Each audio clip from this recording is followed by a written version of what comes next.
Glória a Deus. Estão bem treinados. A paz do Senhor, irmãos. Que coisa boa, não é? Obrigado, gente. Daqui a pouco eu vou chamar vocês novamente. Que coisa boa podermos estar juntos para celebrarmos ao Senhor. Deus tem tantas coisas para fazer no nosso meio. Deus quer realizar coisas extraordinárias. Nós só precisamos agarrar essa palavra dele, colocar essa palavra no nosso coração, deixar essa palavra do Senhor como aquele farol que vai nos guiar. Deus, ele está nesses dias nos preparando. Eu não sei se você já ouviu essa expressão, mas provavelmente deve ter escutado muito nesses dias. Nós estamos nos últimos dias, não é assim? Nós estamos nos últimos dias, nós estamos nos últimos dias. O que é que isso significa? Significa que nós precisamos de um tempo de mais intensidade com o Senhor. Nós precisamos estar mais envolvidos com o Senhor. Porque esse tempo dos últimos dias será um tempo de uma grande colheita de almas. A maior colheita de almas que nós já tivemos em todos os tempos vão ser realizadas nesses últimos dias. Dias em que a igreja vai poder se posicionar, em que a igreja vai poder fazer coisas extraordinárias. Por quê? Porque o Senhor nos confiou para que nós possamos fazer isso. Amém? Eu queria que você abrisse sua Bíblia lá em Efésios. Efésios capítulo 1. Efésios é uma carta maravilhosa. E o livro de Efésios, Efésios capítulo 1, a partir do versículo 16, Paulo está fazendo uma oração. Eu creio que Paulo está fazendo uma oração guiado pelo Espírito, inspirada pelo Espírito. E essa oração que Paulo faz aqui não é só para a igreja de Éfeso, mas é para todas as igrejas. Amém? Paulo está fazendo uma oração. E eu gosto muito de Efésios. Eu acho que eu falei ontem, quando eu estava falando na aula, eu falei que esse tempo, eu tenho gastado um tempo especial com as cartas. Eu gosto das cartas. Tiago é uma das cartas que eu tenho estudado constantemente. O livro de Tiago é um livro maravilhoso. O livro de Pedro é um livro maravilhoso. E Efésios é um livro que tem coisas fantásticas. Quando você começa a ler as cartas, você vai perceber coisas que você nunca tinha percebido antes. Por quê? Porque as cartas são as instruções de Deus para a sua vida. O manual de Deus para a sua vida. Agora, muitas vezes, nós não lemos manual. Alguém aqui é como eu? Não é? Talvez você não seja, mas eu prego para mim mesmo e deixo você ouvir. Não olhe o manual, não leia o manual. Eu me lembro que eu era solteiro e eu tinha uma máquina de lavar na minha casa. E a minha cidade, no mês de junho, julho, fica muito úmido. É uma dificuldade para secar as roupas. E eu tinha essa máquina de lavar, já fazia mais ou menos um ano e pouquinho. E eu estava lá e eu estava com um casal que estava me visitando, ia jantar comigo. E aí eu fui tirar a roupa. Falei, não, um minutinho que eu vou tirar a roupa aqui. E a mulher falou, não, Rosolão, por que você vai tirar a roupa agora? Falei, não, porque já lavou. Ela falou, não. Tem um recurso aqui, ó, você mexe nesse botão aqui e ela vai centrifugar a roupa, vai deixar quase sequinha.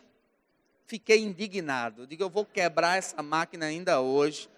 Não é possível que eu tenha esse trem, já faz mais de ano, eu tenho esse negócio há tanto tempo e eu não estava usufruindo. Por que não estava usufruindo? Falta de conhecimento.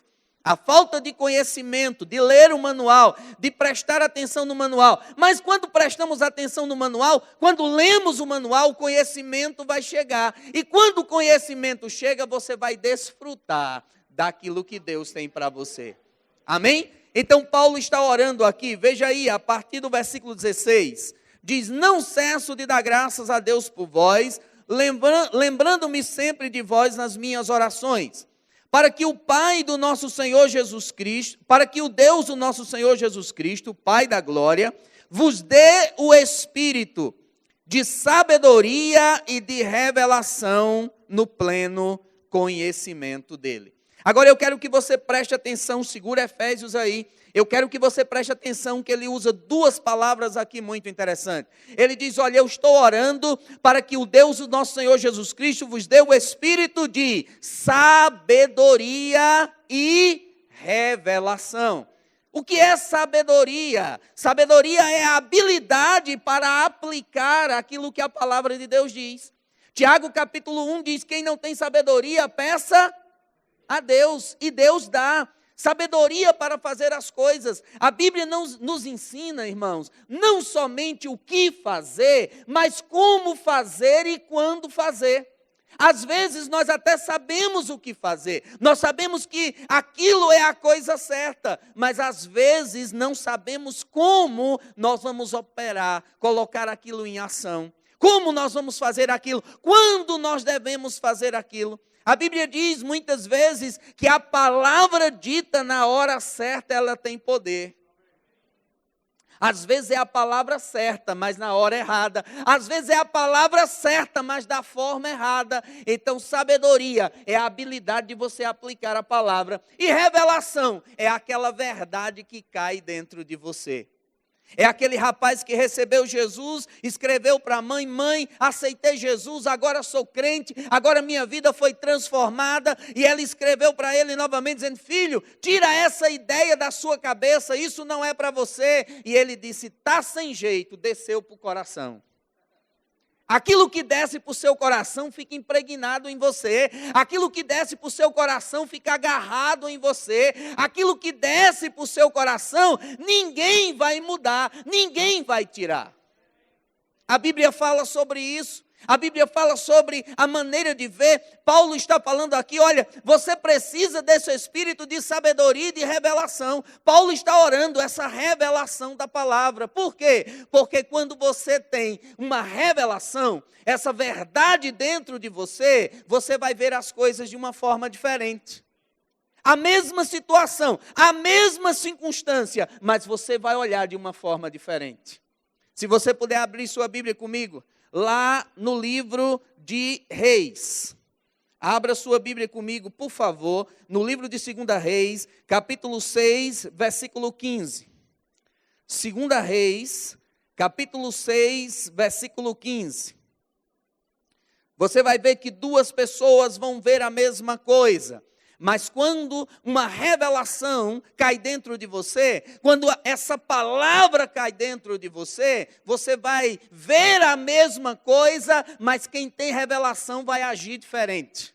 Vai se posicionar diferente. A Bíblia diz assim, versículo 15: tendo o moço do homem de Deus se levantado muito cedo, saiu, e eis que viu o exército que tinha cercado a cidade, com muitos carros e cavaleiros. Então o moço disse ao homem de Deus: ai, meu senhor, que faremos? Olha que coisa interessante. Aquele rapaz havia visto o exército, havia tudo tomado de conta, estava cercado, e ele corre lá e ele fala com Eliseu. Mas Eliseu, ele tinha uma palavra que era muito mais do que na sua cabeça. Essa palavra estava estabelecida dentro dele. Ele tinha um relacionamento com Deus. E na hora que ele viu aquilo, por causa da palavra, ele se posiciona de uma forma diferente. Veja o que ele diz aqui no versículo 16. Respondeu ele: não temas, porque maior é o que está conosco do que o que está com ele. Olha que coisa interessante. Dois homens vendo a mesma coisa. Um ficou impressionado, dizendo: olha, estamos cercados, olha, não tem mais jeito, olha, não tem o que fazer, olha, não vai dar mais jeito, olha, não adianta o que você faça, está perdido. Mas o outro olha e diz: não, eu creio num Deus que tudo pode. Eu creio num Deus que pode fazer milagres. Eu creio num Deus que pode mudar circunstâncias. Eu creio num Deus que pode fazer coisas extraordinárias. Por quê? Revelação, aquela verdade dentro de você. Veja João capítulo 6. Nós vamos ver no Novo Testamento algo que acontece e um posicionamento que se tem diante da mesma situação. Revelação. Deus está nos chamando para termos revelação. Deus está nos chamando para essa palavra viva ser impressa no seu coração. E você vai ser a carta viva de Cristo por onde passar. Agora aprende isso nessa noite. Quando a palavra de Deus sai da tua boca, o Espírito cai sobre ela e a vida é gerada.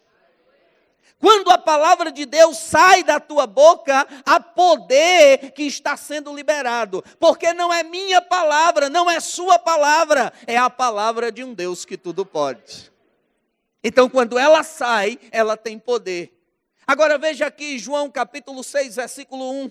Depois disso, partiu Jesus para o outro lado, o mar da Galileia, que é chamado de Tiberíades, e o seguia uma grande multidão, porque viu os sinais que ele operava sobre os enfermos. Subiu Jesus, pois, ao monte, sentou-se ali com os seus discípulos. Ora, a Páscoa, a festa dos judeus, estava próxima. Então Jesus, sentando e levantando os olhos, e vendo a grande multidão que vinha ter com ele, disse a Filipe: onde compraremos pão para todos comerem? Dizia isso para o experimentar, pois ele bem sabia o que ia fazer. Porém, Filipe lhe respondeu: 200 denários de pão não lhe bastavam, para que cada um recebesse um pouco.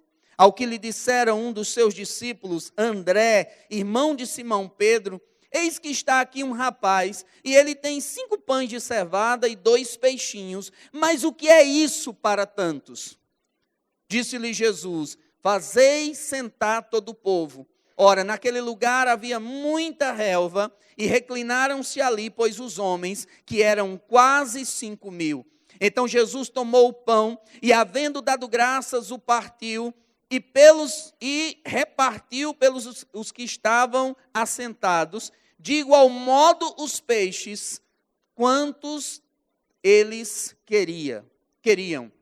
E quando estavam saciados, disse aos seus discípulos: recolhei os pedaços que sobejaram, para que nada se perca. Recolheram, pois, e se encheram 12 cestos de pedaços de pães de cevada, que sobejaram aos que haviam comido.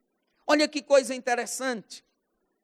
Quando essa palavra viva está dentro de você, Paulo disse: eu estou orando para que essa sabedoria e essa revelação esteja dentro de você. Jesus tinha uma necessidade, e ele disse a Filipe: olha, nós precisamos dar de comer esse povo. E Filipe disse: olha, 200 denários. Um denário era um dia de trabalho. Filipe estava dizendo: 200 dias de trabalho, não dá para dar de comer a todo mundo. Olha, nós não temos o suficiente, olha, não dá para fazer. Mas deixa eu te dizer algo nessa noite, meu irmão. Quando essa palavra viva está dentro de você, quando essa palavra majestosa de Deus está dentro de você, essa palavra não existe no seu dicionário. Não posso, não existe no seu dicionário. Por quê? Porque a Bíblia diz que tudo posso naquele que me fortalece. A Bíblia diz que eu posso. Aí Jesus disse: olha, nós podemos. E aí Filipe disse: olha, não tem como fazer. Uma circunstância, 2 homens, visões diferentes. Jesus diz: o que tem? E eles disseram: olha, tem um menino que tem 5 pães e 2 peixinhos. Mas o que é isso para tanta gente? Deixa eu te dizer algo nessa noite. Deus só precisa do que você tem para fazer um milagre. Deus só precisa daquilo que você tem para fazer um milagre. Talvez o que você tenha é pouco. Talvez o que você tenha, diante da circunstância que você está, é nada. Talvez a única coisa que você tenha seja uma palavra. Mas Deus só precisa daquilo que você tem. E o milagre vai acontecer. E eu acho interessante, eu gosto de imaginar essa história. Eu gosto de pensar, porque a Bíblia diz que eles sentaram, e eu gosto de Lucas, ele explica um pouco melhor esse texto, mas a Bíblia diz que eles sentaram, e Jesus abençoou o pão e o peixe, e deu aos discípulos, e eles começaram a partir o pão e o peixe para distribuir com o povo. Agora pense comigo, João partindo um peixe, e Pedro partindo o pão. Agora tinha quase 5.000 homens, precisava de muito. E ele partindo o pão, e eu fico imaginando Pedro lá 40 minutos depois, perguntando para João, dizendo: João, e teu peixe? João disse: pelo amor de Deus, se fosse um tubarão já tinha terminado. Eu nunca vi um peixe ter tanta carne como esse. Que coisa impressionante. E lá está eles, não é, tirando um pedaço de peixe e o outro tirando um pedaço de pão. E a Bíblia diz que deu de comer a todos, que todos foram saciados e ainda sobrou. Porque Deus, Ele faz infinitamente mais. do que aquilo que nós pedimos ou do que aquilo que nós pensamos. Deus não está restrito à nossa necessidade. Deus não quer somente se mover dentro da nossa necessidade. Não, meu irmão. Deus quer fazer mais. Deus quer realizar mais. Agora, para que isso aconteça, o que é que nós precisamos ter? Essa palavra viva dentro de você. Essa palavra viva tem que estar dentro de você. Essa palavra viva tem que permanecer dentro de você. Essa revelação. A revelação é aquela certeza, é aquela verdade que está impressa. É aquela verdade, como eu disse ontem, como o nome. Você sabe seu nome. Se alguém confundir você com alguém na rua e disser, olha, você é Antônio, você diz, não, eu sou Rosilon. Não, você é Antônio, não, eu sou Rosilon. Não, você é Antônio. Rapaz, eu já disse, eu sou Rosilon. Nem por um minuto eu vou ficar pensando, ai, será que eu sou? Será que me enganaram? Será que eu fui trocado na maternidade? Meu Deus, e se eu for Antônio? E toda a vida disseram que eu sou Rosilon, mas eu sou Antônio. Não, meu irmão. Isso está grudado em você. Eu estava outro dia em São Paulo e a menina lá na hora de embarcar, a menina disse, senhor Rosilon, o senhor não vai poder embarcar, seu nome está escrito errado aqui. Eu disse, minha filha, você conhece outro Rosilon? Ela disse, não. Eu digo, põe no Google aí. Põe no Google aí para pesquisar, você vai ver. Vai sair eu. Rosilon é eu, só tem eu mesmo, só fizeram isso comigo. Pode ter certeza, sou eu. Fica tranquila. E ela falou, seu Rosilon, se o nome do senhor fosse Antônio, Joaquim, mas como? Mas Rosilon nunca vi. Eu disse, então sou eu. Essa verdade está dentro de você, essa verdade da palavra tem que estar dentro de você, tem que estar dentro de você. Agora, como essa verdade vai se estabelecer dentro de você? Pela meditação, gastando tempo. O problema é que às vezes nós pensamos que as coisas vão acontecer como mágica. Às vezes nós pensamos, não, eu vou só declarar a palavra e tudo vai acontecer. Não, você tem que declarar e crer. Você tem que declarar o que você crê. E à medida que você vai declarando, aquilo vai se agarrando ainda mais em você, mais em você, mais em você. Porque tudo que você faz muito, você fica bom. Você lembra quando você aprendeu a dirigir? Que você pensava nas marchas? Vou pôr primeira agora, vou pôr segunda, terceira, mas à medida que você foi dirigindo mais, você não pensa mais nas marchas, você só vai passando as marchas. E aí você vai começar a entender essa verdade dentro de você, e você não vai ser mais como o cara que dirige o carro. Por quê? Quem dirige o carro, tudo o que acontece fora, determina o que você faz dentro. Se tem um buraco, você tem que frear. Se tem uma placa, você tem que ter cuidado. Se tem uma coisa, você tem que desviar. Mas quando você está pilotando um avião, é diferente. Quantos sabem que no céu não tem estrada? Não, vou sair de Campina Grande para o Bauru. Então você sai de Campina, chega lá na Bahia, tem uma nuvem azul. Entra à esquerda na nuvem azul. Quando chegar, preste atenção, porque Minas Gerais a nuvem é amarela. Você entra na nuvem amarela. Não tem estrada. Mas ele tem um equipamento no avião em que você trava as coordenadas. E você coloca as coordenadas de onde você vai. E você trava aquelas coordenadas. E aí você vai.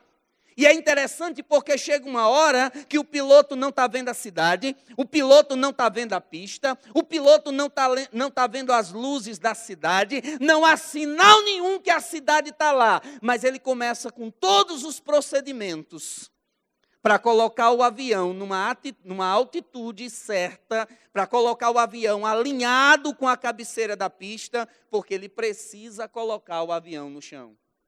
O piloto, ele não confia no que ele vê, ele não pilota pelo visual, ele pilota confiando que aquele instrumento está dando as coordenadas certas. Deixa eu te dizer algo nessa noite. Você tem dentro de você as coordenadas, você tem a palavra, você pode confiar na palavra. E a palavra vai dizer, vai chegar, mesmo que você não veja as luzes, mesmo que você não veja a pista, você começa a se preparar, você começa a dar os passos, e alguém olha e diz, é doido, você diz, não, eu sou crente. Por quê? Porque mesmo sem ver, a Bíblia diz que nós não precisamos ver para crer. Nós cremos, mesmo sem ver. A Bíblia diz, criei, por isso falei. Você vai falando. Você vai se posicionando. Agora, nós precisamos deixar essa palavra viva dentro de nós. Agora, se você voltar lá, em Efésios capítulo 1, Paulo vai continuar falando. Paulo diz que está orando para que você tenha o espírito de sabedoria, de revelação, no pleno conhecimento dele, sendo iluminados os olhos do teu coração. Aí ele vai falar sobre 3 coisas aqui que o teu coração precisa ser iluminado, que você precisa do pleno conhecimento, que você precisa deixar essa palavra iluminar você, conhecer bem essas verdades para que você possa avançar. Ele diz assim, pelo que iluminados os olhos do vosso coração, para que saibais qual a esperança da sua vocação. Algumas traduções diz, qual a esperança do seu chamado? Agora deixa eu te explicar isso. Quando a Bíblia fala em chamado aqui em Efésios, não está falando no chamado no ministério, não está falando no chamado para fazer alguma coisa. A Bíblia está falando sobre o teu chamado de crente. Olha que visão, olha que revelação poderosa eu vou te dar hoje à noite. Antes de ser ministro, eu sou crente. E como crente, eu tenho que andar como todo mundo. Porque no céu não entra os ministros. Eu não vou chegar no céu com a minha carteirinha, dizendo, opa, Rosilon Lourenço, pastor do Ministério Verbo da Vida, onde é que eu sento? Aí o anjo vai dizer assim, rapaz, você veio para o lugar errado, porque aqui é só os filhos. Mas as autoridades foram dadas aqui. As pessoas foram ungidas para estarem aqui. Deus ungiu pessoas para estarem na igreja. Efésios capítulo 4 diz que ele ungiu apóstolos, ele ungiu profetas, ele ungiu evangelistas, ele ungiu mestres, ele ungiu pastores para estarem aqui, para ensinarem ao povo. Mas antes disso tem uma posição de crente, como crente. E esse é um lugar que você tem em Deus. Deixa eu te dizer isso nessa noite. Há um lugar em Deus em que as coisas vão te alcançar. Há um lugar em Deus que as bênçãos vão correr atrás de você. Há um lugar em Deus que a bênção do Senhor vai ser derramada sobre a tua vida. Eu gosto de Gênesis capítulo 22, quando Deus fala com Abraão, diz, olha, me dá teu filho, teu único filho. E Abraão vai para entregar o menino. A Bíblia diz que de longe Abraão vê um monte. E Abraão diz aos 2 servos que estão com ele, fiquem aqui, porque eu e o rapaz iremos e depois retornaremos para vocês. E a Bíblia diz que quando Abraão estava indo, Isaac disse, pai, está aqui a lenha sobre os meus ombros, o fogo está aí, o cutelo está aí, mas onde está o cordeiro? Aí eu gosto dessa palavra. Abraão diz assim, filho, no monte da obediência tem sempre provisão. Aleluia! No monte da obediência tem sempre provisão. Quando a Bíblia fala sobre o seu chamado, é o seu chamado como crente. Ache o seu lugar como crente, ache o seu lugar como filho. Você é filho de Deus, você é ungido de Deus. Agora você tem que achar esse lugar. Você tem que entender e se colocar nesse lugar que Deus colocou você. Você tem que agir nesse lugar que Deus colocou você. Lembra da parábola do filho pródigo? Lembra que aquele filho que ficou com o pai, ele estava servindo, ele estava fazendo as coisas, e quando o outro voltou, o filho disse, esse teu filho, olha, ele vai embora, ele gastou tudo, agora ele volta, você faz uma festa, nunca você me deu um cabrito para que eu fizesse uma festa com os meus amigos. E o pai diz, filho, tudo que é meu, é seu. Essa posição de filho, quando você entende que você foi chamado para ser filho, a primeira coisa que você vai fazer é manter esse relacionamento vivo com ele. Porque a Bíblia diz que quando nós mantemos um relacionamento vivo, isso vai nos tornar cada dia mais parecidos com Ele. O objetivo de Deus é deixar você cada dia mais parecido com Jesus, mais parecido com Ele, mais vendo como Ele vê, mais agindo como Ele age, mais fazendo como Ele faz. Entendendo essa posição de filhos. Eu tenho 2 filhos. E o outro dia eu estava com meu filho maior e ele disse, pai, eu queria que você comprasse esse boneco aqui para mim. Eu olhei, 400 e poucos reais. Eu falei, não, Lucas, isso é caro demais, rapaz, 400 e tantos reais de negócio, vou comprar não. Falou, pai, compra, eu estou precisando. Eu digo, mas não está precisando desse boneco para quê, homem? Boneco feio desse é caro. Falou, não, pai, compra. Falei, não, não vou comprar não. Falei, Lucas, você tem dinheiro? Ele disse, não. Eu falei, então. Ele falou, mas você tem. Eu disse, sim, mas o meu dinheiro é meu, o seu dinheiro é seu. Ele disse, não, pai, o seu dinheiro é meu também, porque eu sou seu filho. Eu disse, onde você está aprendendo isso? Ele disse, no departamento infantil. As tias estavam ensinando que tudo que é do pai é do filho. Tudo que é seu é meu também. Eu disse, rapaz, olha, e é interessante, porque ele não diz o carro do meu pai, ele não diz o carro da minha mãe, a casa do meu pai, ele diz o nosso carro, a nossa casa, não é assim? A nossa casa, o nosso carro. Por quê? Porque ele sabe que ele é filho. Então Paulo estava dizendo, olha, eu estou orando para que você entenda esse lugar de relacionamento. Por quê? Conhecimento gera relacionamento. Agora, relacionamento gera intimidade. E intimidade gera ousadia para fazer as coisas. Você pode conhecer alguém, mas não ter intimidade com ele. Por exemplo, quando Gugu Liberato morreu, todo mundo sabia quem era Gugu.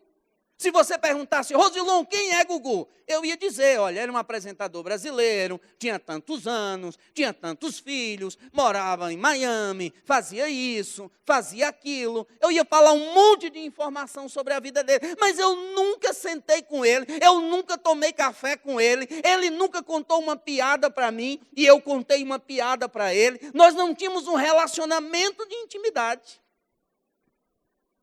Então eu conheci aquela pessoa superficialmente. Eu sei quem ele é, eu sei o que ele faz, eu sei como ele age, mas eu não tenho um relacionamento. Deus quer que você tenha um relacionamento. Deus quer que você esteja perto. Deus ama tanto você que 4 horas da manhã ele vem te acordar dizendo, levanta aí, eu quero falar com você. Quer um relacionamento de intimidade, de estar junto.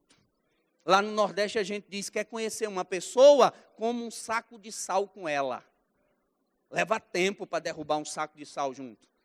Aí você vai conhecer, aí vai ter intimidade, aí você vai conhecer o caráter de Deus. Você vai saber quando alguém, mas Deus fez isso. Você diz, meu Deus não faz isso não. Assim como você diz, se alguém chegar para você e você conhece muito bem o seu pai, e alguém chegar para você e dizer, olha, eu vim falar com você, seu pai assaltou um banco. Você diz, papai não faz isso não. Mas eu tenho certeza, não, tem certeza não. Eu vou dizer, rapaz, tem uma explicação para isso. Meu pai jamais assaltaria um banco. Conheço o caráter do meu pai.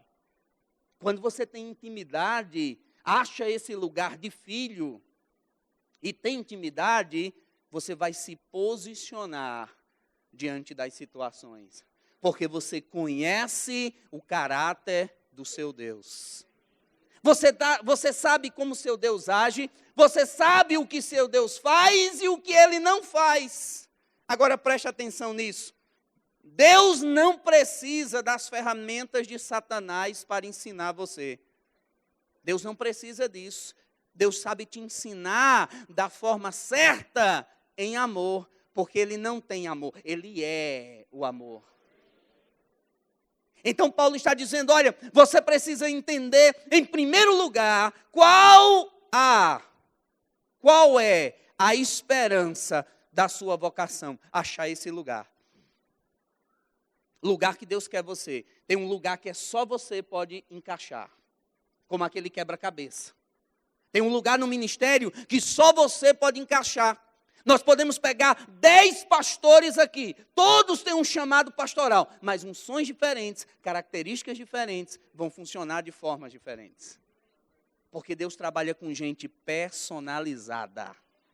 Deus não trabalha com linha de produção. Não é? Para você ver, você é 7 bilhões de pessoas no mundo, só você tem a impressão digital que você tem. É o meio de averiguar as coisas mais seguro, porque ninguém tem uma impressão digital igual a sua. Você é único. Deus te fez e quebrou a forminha, só tem você. Né? Graças a Deus, porque tem alguns irmãos, se Deus tivesse feito em série, a gente estava desmantelado. Mas graças a Deus que só tem, não é? Deus fez só um mesmo, aí dá para levar a coisa adiante. Aí o apóstolo Paulo continua dizendo, versículo 18. A esperança da sua vocação e quais as riquezas da glória da sua herança nos santos. Tem uma herança para você. Tem algo que Deus deixou para você. Tem coisas que Deus quer dar para você. Meu irmão, aprende isso. Se a gente fosse deixado aqui nessa terra, se Deus dissesse assim, olha, só vai ter salvação no final. Aqui você vai viver se arrastando, olha, aqui você vai viver rebentado, ainda assim era vantagem. A gente dizia, rapaz, eu estou dentro, só salvação mesmo. Mas a Bíblia diz que Deus é tão bom, que além da salvação, Ele deu todo o upgrade que nós precisamos. Agora, muitas vezes, nós não entendemos isso como igreja. E às vezes nós ficamos tão concentrados nas circunstâncias, nas coisas, que nós perdemos esse melhor de Deus, há uma herança, as coisas que a Bíblia diz sobre você, as coisas que estão escritas sobre a sua vida, aquilo que Deus diz que você é, aquilo que Deus diz que você tem, aquilo que Deus diz que você pode, porque Ele quis abençoar você. Não tem nada a ver com quem você é. Não tem nada a ver porque você é alto ou baixo, magro ou gordo. Ah, não, Deus ama mais os magrinhos, aí eu ia estar fora. Ah, não, Deus ama mais os gordinhos. Eu ia estar fora também, porque eu estou mais ou menos, né? Ah, não, Deus ama mais os bonitos, aí eu estaria mais por ali, né? E não somente eu, mas os companheiros que eu vejo aqui também, que eu não estou sozinho nessa parada. Ah, não, Deus só ama mais quem tem cabelos loiros assim. Não, Deus ama você. Deus amou você. Deus quis dar para você. Deus quis abençoar você. A Bíblia diz que Ele deu tudo o que você precisa. 2 Pedro diz tudo o que precisa da vida e da piedade. Ele já deu para você. É tudo seu. Agora você precisa entender qual é a sua herança. Qual é a sua herança? Quando alguém deixa uma herança, a primeira coisa que se faz é levantar uma pessoa para ser o inventariante. Não é assim? Que é para ver o que é que a pessoa tem. Para ver o que é que deixou. E aquele inventariante vai levantar tudo que a pessoa deixou para poder passar para os herdeiros. A Bíblia diz que você é herdeiro de Deus. Mas muitas vezes não entendemos a herança que temos. Muitas vezes não compreendemos a herança que temos. E às vezes ficamos sem usufruir daquele melhor de Deus. Por quê? Não entendemos. E às vezes pensamos, não, mas isso não é para mim. Não, aquilo que a Bíblia diz é para você. Se a Bíblia diz que você é mais do que vencedor, você é mais do que vencedor. Se a Bíblia diz que você pode todas as coisas naquele que te fortalece, você pode todas as coisas naquele que te fortalece. Se a Bíblia diz que Deus é aquele que supre cada uma das suas necessidades, Deus é aquele que supre cada uma das suas necessidades. Se a Bíblia diz que Deus é aquele que cura, Deus é aquele que cura. Agora nós precisamos saber e nos posicionar diante dessa situação.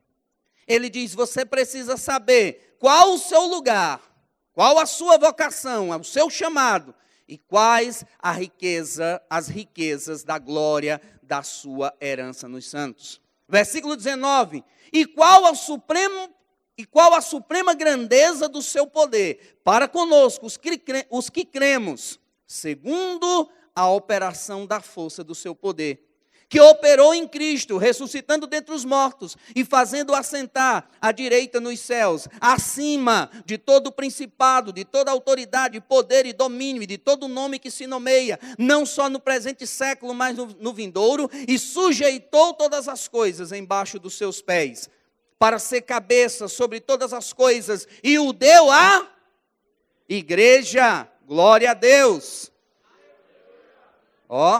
O qual é o seu corpo, o cumprimento daquele que cumpre tudo em todos. Olha que coisa interessante. A Bíblia diz que há um poder que está disponível para nós. E nós precisamos conhecer esse poder. Se você vai lá em Lucas capítulo 8, você vai ver na parábola do semeador, como o diabo deseja roubar a coisa mais preciosa que você tem. O quê? A palavra. Porque se ele rouba a palavra, você não vai entender quem você é, nem o poder que você tem em Cristo. Mas você foi ungido. Há uma unção sobre você. E é tão interessante isso, porque, por exemplo, você faz um concurso da polícia, e você passa, e você é empossado. E você recebe uma funcional, uma carteira, que diz quem você é, e você recebe uma arma para proteger a sua vida e a sociedade. Agora é interessante, eu tenho um amigo, Gilson Lima, ele já foi para o Senhor, Gilson Lima, e um dia nós estávamos no aeroporto, ele era policial federal há mais de 30 anos, e um dia ele estava no aeroporto e ele disse: Rosilon, eu vou mostrar para você que sem mostrar a funcional, sem mostrar nada, eu vou entrar até lá dentro por causa da minha posição. Do meu posicionamento, eu vou entrar, vou emburacar nos portões, por causa do meu posicionamento, da forma como eu me posiciono, diz quem eu sou. Eu disse: eu não acredito não, eles ficam olhando aí. Aí ele tacou o pé lá, os caras parando, Polícia Federal, o cara abria a porta, Polícia Federal, e ele foi entrando, posicionamento. Sabe, o posicionamento faz com que você possa andar em algumas coisas. Diante de circunstâncias, que tipo de posicionamento nós temos? Diante das coisas que a vida levanta, que tipo de posicionamento nós temos? Agora, eu precisava resolver uma coisa, e eu já vinha lidando com isso no banco há vários dias, e eles não resolviam. E um dia eu descobri quem era o gerente geral lá, né, das agências de Campina Grande, e eu fui lá, e eu coloquei um blazer legal, uma roupa legal, cheguei lá, a mocinha estava lá, eu disse a ela: tudo bem, minha filha, boa tarde. Ela disse: boa tarde. Eu disse: diga a ele, o senhor, acho que era Manuel alguma coisa, eu digo: senhor Manuel, diga a ele que Rosilon Lourenço está aqui para falar com ele. Ela disse: o senhor tem hora marcada? Eu digo: precisa não, só diga a ele que é Rosilon Lourenço e ele sabe. Ela disse: ô, senhor Rosilon, senta aí, o senhor quer um café? Eu digo: não, obrigado, estou bem. E ela foi lá, e daqui a pouco ela disse: ô, senhor Rosilon, o senhor senta aí um pouquinho, já vai atender o senhor, viu? O senhor está terminando aqui, já vai lhe atender. Eu digo: tá certo. Aí, me atendeu, entrei lá, eu falei: ô, Manuel, como é que tá, rapaz? Ô, Rosilon, tudo bem, como é que você está? Eu digo: tô jóia. Rapaz, estou precisando que você resolva uma coisa aqui para mim. Ele disse: ah, tá bom. E começou a falar: e você já teve com alguém que de vez em quando aquela pessoa dá aquela olhada para você, e no olhar ele pergunta assim: mas quem é esse? De onde eu conheço esse cara? Quem é pastor passa muito por isso, né? As pessoas encontram: ô, pastor Eli, aí dá um abraço, tal, e você diz: meu Deus do céu. Que às vezes não é da sua igreja, às vezes é da sua igreja, senta lá atrás, você nunca viu, às vezes é alguém que te conhece da cidade, às vezes você está em outra cidade. Ô, fulano, mas o seu posicionamento, a forma como você se posiciona, A forma como você se coloca, sabe, Deus te chamou, Deus te ungiu para que você possa se colocar. E eu não estou falando de orgulho besta, eu não estou falando de posição, como se você fosse o dono do mundo, não. Eu estou falando de você se colocar naquilo que Deus te chamou para ser. Eu estou falando de você se colocar naquilo que a palavra diz que você é, diante da circunstância. O meu Deus disse assim, a palavra diz assim, eu não vou arredar o pé. E quem for fraco, que se quebre. Mas eu sei o que a palavra diz. Eu sei o que Deus está dizendo. Então, aquele homem que foi empossado, ele recebeu aquela autoridade em nome do Estado. Às vezes ele é assim igual eu, pequeno. E aí chega lá, por que alguém não mete a mão nele? Porque sabe, se meter a mão num policial, vai vir o resto da família. E a família é grande. Quando ele vai para a academia, ele aprende uma coisa chamada voz de comando. Porque ele vai lá e ele aprende voz de comando, que é para comandar as coisas. Porque ele não pode chegar, por exemplo, num bairro pesado, dizendo, ô pessoal, tudo jóia, como é que vocês estão? Ô, moça, tudo bem? Polícia Federal, como é que tá? Cara de cavalo, e você aqui de novo, rapaz. Já prendi você 4 vezes, mas... Tudo jóia aí com você? Gente, olha, se der, se for possível... Estou atrapalhando não, né? Não, estou vendo aqui que vocês estão bebendo, mas não estou atrapalhando não, né? Eu queria saber se for possível, dá para todo mundo ficar em pé. Polícia, né? Vou ter que revistar vocês. O pessoal aí vai falar, o senhor, por gentileza, vocês poderiam ajudar? Dava para ficar em pé? É assim que faz? Não. Por quê? Porque não se entende esse tipo de linguagem. Então você já chega e já entra dizendo, polícia, eu quero. Todo mundo em pé, a mão lá na parede, todo mundo. Aí todo mundo, ele vai comandar a situação. Sabe, Deus te deu autoridade. Deus derramou a palavra dentro de você. Você não pode chegar para o diabo. Ô, seu diabo, tudo bem? Como é que está a sua mãe? Dona Demônia está boa, né? E os meninos, está tudo bem? Ô, seu diabo. Olha, eu tenho uma autoridade, não é? Não, você tem que se posicionar. Você tem que dizer e falar numa linguagem que ele entenda. Satanás, aqui você não vai mandar. Diante das circunstâncias, você tem que se posicionar, por exemplo, em alegria. Mas tem alguns irmãos que parece que foram batizados no vinagre. Você olha, irmão. E aí, meu irmão? Ai, pastor, eu estou muito alegre, pastor. Estou numa alegria tão grande, pastor. É porque minha alegria é por dentro. Mas por dentro eu estou... Vou até dar o grito de guerra. Que é essa alegria. Não. Um dia eu era pastor em Recife e um irmão de uma outra igreja foi nos visitar. E quando chegou lá, o povo pulando, gritando, correndo no louvor. E ele disse, Rosilon, o que é isso? Eu digo, a alegria chegou nos pés. Quando a alegria chega nos pés, ninguém segura. Não é só na boca, chegou nos pés. Sabe, você tem que entender quem você é. Se posicionar. Entendendo? Eu tenho autoridade, Deus me deu autoridade, a Bíblia diz que Ele derramou sobre mim o poder dEle, Ele deu para mim o poder dEle, e eu posso agir, que da mesma forma que Jesus tinha autoridade, eu e você também, porque nós somos representantes dEle. Nós temos autoridade, nós precisamos nos posicionar. Então Paulo estava dizendo, olha, vocês precisam aprender isso. Primeiro, vocês precisam de revelação. Essa palavra dentro de você. Essa palavra tem que estar agarrada em você. Você tem que meditar, como diz Josué 1:8, de dia e de noite, para que essa palavra esteja agarrada em você. Para na hora que apertar, saia a palavra. Aquela buchinha de lavar prato, se você colocar dentro d'água e aperta, sai o quê? Água. Se pega um crente cheio da palavra e aperta, sai o quê? Palavra. Palavra dentro de você.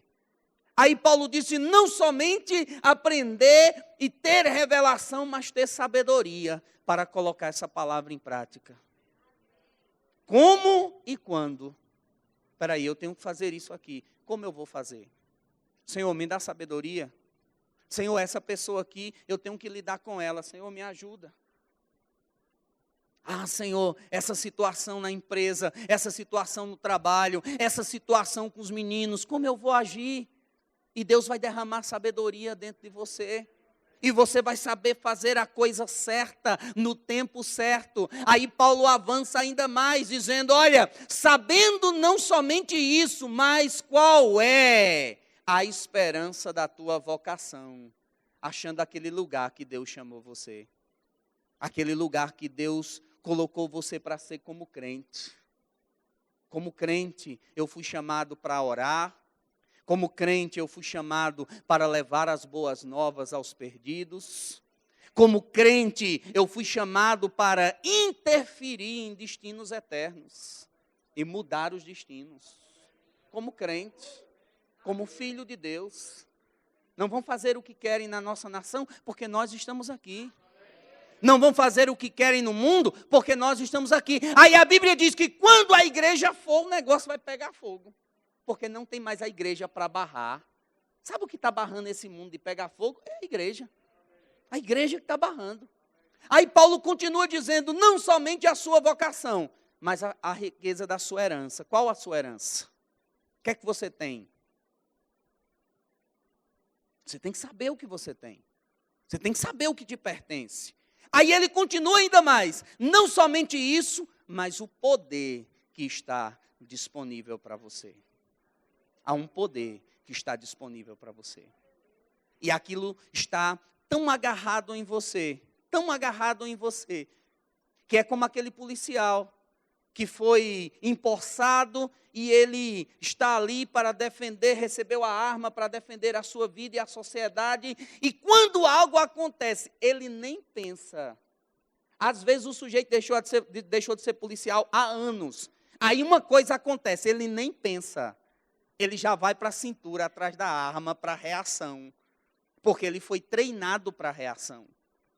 E ele está num lugar, e se ele está com a arma, ele vai reagir. Ele foi treinado para aquilo. Acontece uma coisa, ele vai para a cintura, para reagir rapidamente. É instintivo. Sabe, a palavra de Deus tem que estar dentro de você. Na hora que algo acontecer, tem que ser instintivo. Você vai se levantar dizendo, eu sei o Deus que eu tenho crido. Eu sei a palavra que eu tenho recebido. Eu sei que o Senhor é fiel. Eu sei que o Senhor é poderoso. Eu sei que a palavra muda as circunstâncias. Tem que ser algo que está grudado em você. Você pegou isso nessa noite? Eu queria que o grupo de louvor viesse aqui rapidamente. Eu quero orar com você. Se você está aqui, você ainda não fez o rema, você precisa fazer, porque durante 3 dias por semana você vai ser exposto a essa palavra poderosa. Você vai se expor a essa palavra de Deus, essa palavra majestosa de Deus. E você vai ver que a sua vida vai ser transformada. Eu sei onde Deus me achou. Eu sei como Deus me achou. Eu sei como a palavra mudou a minha vida, transformou a minha vida. Eu sei como essa palavra mudou o meu destino, o destino da minha casa, da minha família. Essa palavra tem poder. Essa palavra tem poder. Essa palavra tem poder. Eu queria que você ficasse de pé. Aleluia, aleluia, aleluia. Eu vou orar com você, vou deixar, o pastor Eli vai fazer o apelo. Aleluia, essa palavra tem poder, essa palavra tem poder. Você é filho de Deus, você está no lugar, no melhor lugar do mundo, no lugar de filho. Israel é servo, mas você é filho. Israel foi chamado para servir. A Bíblia diz que o servo não vai ficar na casa, mas o filho sim. Há uma segunda chamada para Israel. Uma chamada para eles virem para esse lugar. Mas eles agora são servos. Mas você é filho. E a posição de filho é diferente. Há poder nessa palavra que você tem. E eu quero que você possa se levantar nessa noite. Porque tem alguns empecilhos que começam a se levantar para tentar embarrar aquilo que Deus chamou você para ser. Mas nessa noite você vai se levantar com autoridade. Não importa o tamanho do Golias. Porque quem já matou urso e leão, Golias é fichinha. Para quem já recebeu tantos milagres. Aleluia. Perguntaram uma vez a Ayrton Senna: como é que você faz para ser um dos maiores campeões de Fórmula 1 que você tem sido? Como é que você faz? Como é que você se prepara? Você saiu do kart e chegou na Fórmula 1 meteoricamente, uma coisa sem precedentes. E ele disse: eu tenho na minha casa uma sala de troféus. E toda vez que eu vou sair para uma corrida, eu vou na minha sala de troféus. E eu penso: eu ganhei aqui, eu ganhei aqui, eu ganhei aqui, eu ganhei aqui, e aqui não será diferente. Sabe, todo crente precisa da sua sala de troféus. E na hora que algo levantar, uma dificuldade, você vai dizer: Deus me deu vitória aqui, Deus foi comigo aqui, Deus abençoou minha vida aqui, aqui não será diferente, Ele é o mesmo, Ele não mudou, aquilo que Ele disse vai acontecer.